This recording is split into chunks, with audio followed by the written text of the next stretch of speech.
क्या आप बाबू मुट्ठीलाल सील और सुरेंद्रनाथ टैगोर जी को जानते हैं? हम बताएंगे उनके बारे में, लेकिन उसके पहले आप जान लीजिए सितंबर का महीना शुरू हो चुका है और गर्मी धीरे धीरे समाप्त हो रही है और ठंड धीरे धीरे बढ़ेगी। ऐसे में दो तरीके के मौसम आपको मिलेंगे, दिन में गर्मी और रात में ठंडी। ऐसे में तबीयत खराब होने की संभावना ज़्यादा बढ़ जाती है।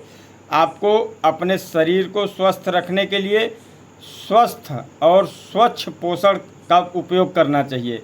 भारत सरकार ने राष्ट्रीय पोषण दिवस 1 सितंबर को मनाना शुरू किया है और एक हफ्ता तक ये पूरा सप्ताह चलेगा ताकि आप पोषण के प्रति जागरूक हो सकें। बच्चों को स्कूलों में सेमिनार आयोजित किए जाएंगे।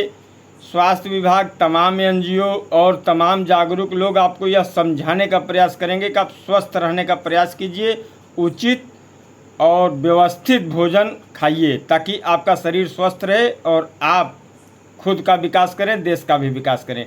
इसी क्रम में हम आपको बताना चाहते हैं कि 1 सितंबर को ही भारत की बहुत बड़ी भारतीय जीवन बीमा निगम का स्थापना हुआ था ताकि हर भारतीय को सुलभ और सस्ती बीमा सेवाएं दी जा सकें।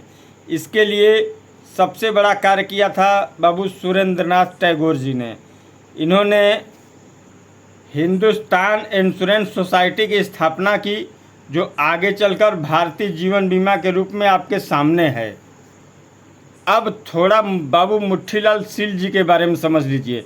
बात उन दिनों की है जब 1818 में भारत में पहली बार ओरिएंटल इंश्योरेंस करके एक कंपनी बनी कलकत्ता में, जो सिर्फ़ और सिर्फ अंग्रेज़ों का बीमा करती थी।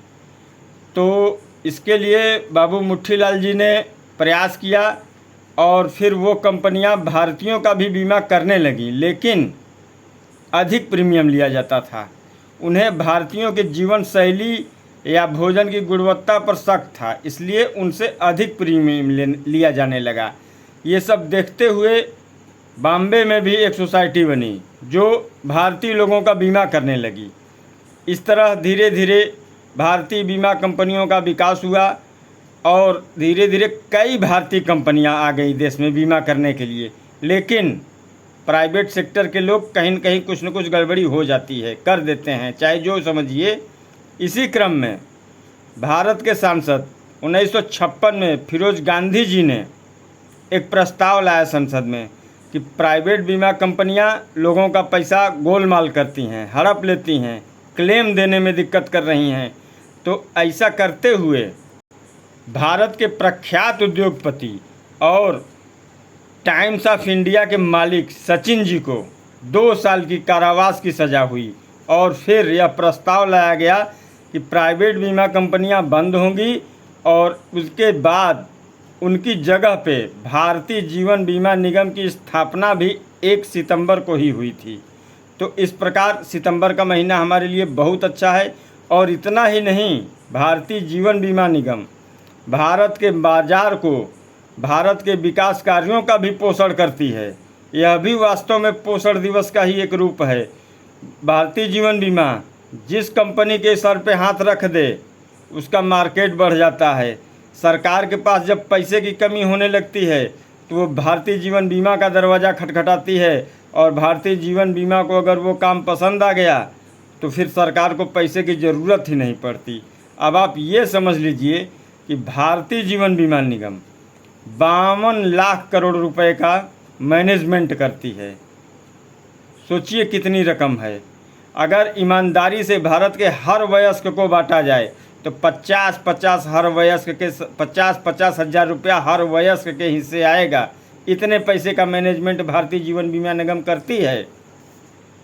और हम आपसे निवेदन भी करते हैं कि अपने स्वास्थ्य का ध्यान रखिए और कुछ पैसे बचाकर भारतीय जीवन बीमा निगम की पॉलिसी जरूर लीजिए। अपनी कीमत खुद तय कीजिए कि आपके शरीर की कीमत आपके न रहने के बाद आपके परिवार को कितना भारतीय जीवन बीमा निगम देगी।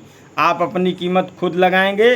जितना आप 1 लाख, 2 लाख, 10 लाख, 5 लाख, 50 लाख, 1 करोड़, 10 करोड़, जितना आप अपनी वैल्यू खुद तय करेंगे उतना आपके न रहने पर भारतीय जीवन बीमा आपके परिवार को देने का वादा करती है। और प्राइवेट कंपनियों की धोखाधड़ी की वजह से ही भारतीय जीवन बीमा निगम की स्थापना हुई थी। इस बात को हमेशा ध्यान रखिए। और एक चीज़ और बताना चाहूँगा कि भारतीय जीवन बीमा निगम भारत के 60% बीमा व्यवसाय पर अकेले व्यवसाय करती है। बाकी 40% में तमाम प्राइवेट कंपनियां आज भी काम कर रही हैं। लेकिन आपको भारत सरकार पे, उसकी बहुत बड़ी कंपनी भारतीय जीवन बीमा निगम पे भरोसा करना होगा। अपना स्वास्थ्य, अपने आसपास लोगों का स्वास्थ्य, अपने परिवार का स्वास्थ्य बढ़िया रखने के लिए अच्छी अच्छी चीज़ें खाइए और बचत कीजिए। जय हिंद साथियों।